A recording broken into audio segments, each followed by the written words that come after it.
देशाचे गृहमंत्री अमित शहा यांची सभा 5 मार्च रोजी शहरात पार पडली। यावेळी अमित शहा यांनी भारताला विकसित करण्यासाठी आणि सुरक्षित जीवन जगण्यासाठी महायुतीच्याच उमेदवारांना निवडून द्या असं मत व्यक्त केलंय। पाहूयात।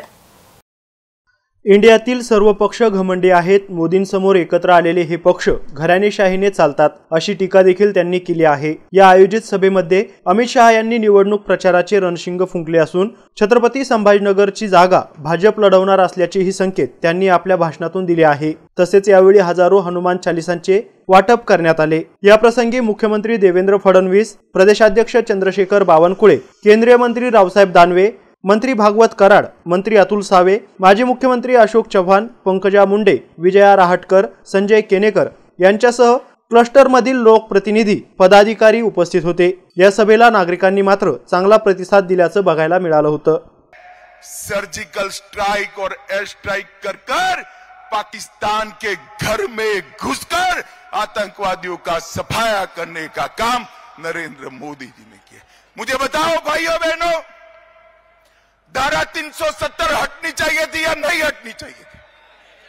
जोर से बोलिए, हटनी चाहिए थी या नहीं हटनी चाहिए थी? ये कश्मीर हमारा है या नहीं है? 70 साल तक एक घमंडिया गठबंधन धारा 370 को अपने अनोरस बच्चे की तरह गोदी में पाल कर बैठा रहा। आपने दूसरी बार मोदी जी को प्रधानमंत्री बनाया।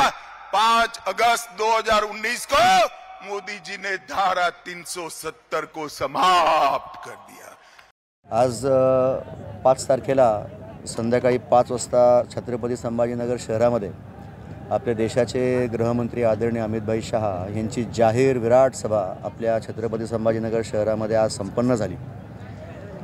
भारतीय जनता पार्टीचा दर एक पदाधिकारी, दर एक कार्यकर्ता, त्याचबरोबर या शहरातील या व ग्रामीण भागामध्ये राहणारा दर एक नागरिक या सभेची उत्सुकतेने आतुरतेने वाट बघत होता।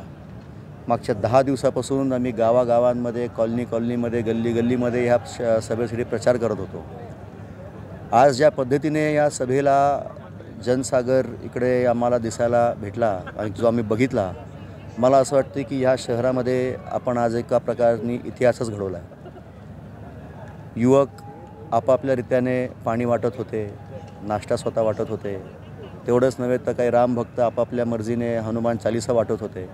किमान 1 लाखपेक्षा जास्त हनुमान चालिसाचं वाटप आम्ही या ठिकाणी केलं। आणि ज्या पद्धतीने अमितभाई शहांनी सर्व युवकांना, सर्व नागरिकांना, महिलांना, वृद्धांना जी प्रेरणा देऊन गेले, मला याची पूर्ण खात्री आहे की येणाऱ्या 2024च्या लोकसभेमध्ये आपल्या शहरातून युतीचाच खासदार निवडून येईल। आणि मोदीजींनी जो नारा दिला आहे की अबकी बार 400 पार, त्याच्यामधला एक खासदार हा छत्रपती संभाजीनगर शहरामधला 100% असेल।